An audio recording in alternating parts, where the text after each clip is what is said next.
മഴ ദൈവങ്ങൾ ആടിത്തിമിർത്തപ്പോൾ പൊലിഞ്ഞുപോയ വയനാട്ടിലെ സഹോദരങ്ങൾക്ക് ചരിത്രമുറങ്ങുന്ന കൽക്കട്ടയിൽ ചാറ്റൽ മഴയെ സാക്ഷിയാക്കി ഗോൾ മഴ കൊണ്ടൊരു ബാഷ്പാഞ്ജലി. ഡ്യൂറന്റ് കപ്പിന്റെ ചരിത്രത്തിലെ ഏറ്റവും വലിയ വിജയം എന്ന റെക്കോർഡോടെയാണ് ബ്ലാസ്റ്റേഴ്സ് ആദ്യ മത്സരം വിജയിച്ചു കയറിയത്.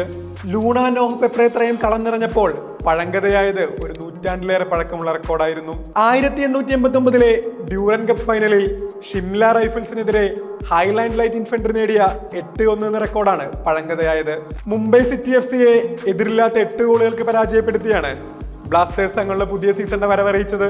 വയനാട്ടിൽ ദുരിതമനുഭവിക്കുന്ന മനുഷ്യർക്ക് ഐക്യദാർഢ്യം അറിയിച്ച് കറുത്ത ബാറ്റ് ജേഴ്സിയിൽ അണിഞ്ഞായിരുന്നു മഞ്ഞപ്പട കളത്തിലിറങ്ങിയത്. ഗോളടിച്ച ശേഷം ഈ ബാറ്റ് ഗാലറിയിലേക്ക് ഉയർത്തിയായിരുന്നു ടീമിന്റെ ആഘോഷം. പുതിയ പരിശീലകൻ മിഗേൽ സ്റ്റീറയ്ക്ക് കീഴിലിറങ്ങിയ ആദ്യ മത്സരത്തിൽ തന്നെ ടൂർണമെന്റുകളുടെ ചരിത്രത്തിലെ ഏറ്റവും വലിയ വിജയമാണ് ബ്ലാസ്റ്റേഴ്സ് സ്വന്തമാക്കിയത്.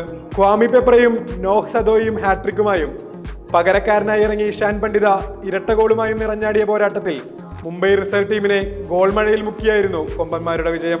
കൊൽക്കത്തയിലെ വിവേകാനന്ദ യുവഭാരതി ക്രീഡാങ്കണിൽ ഇന്ന് വൈകിട്ട് 4 മണിക്ക് പഞ്ചാബ് FC-യുമായാണ് ബ്ലാസ്റ്റേഴ്സിന്റെ അടുത്ത മത്സരം.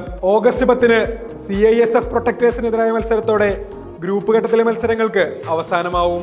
ആദ്യ മത്സരത്തിലെ മിന്നുന്ന പ്രകടനം സീസണിൽ മുഴുവൻ ആവർത്തിക്കാനാവുമെന്ന പ്രതീക്ഷയിലാണ് ബ്ലാസ്റ്റേഴ്സും ആരാധകരും.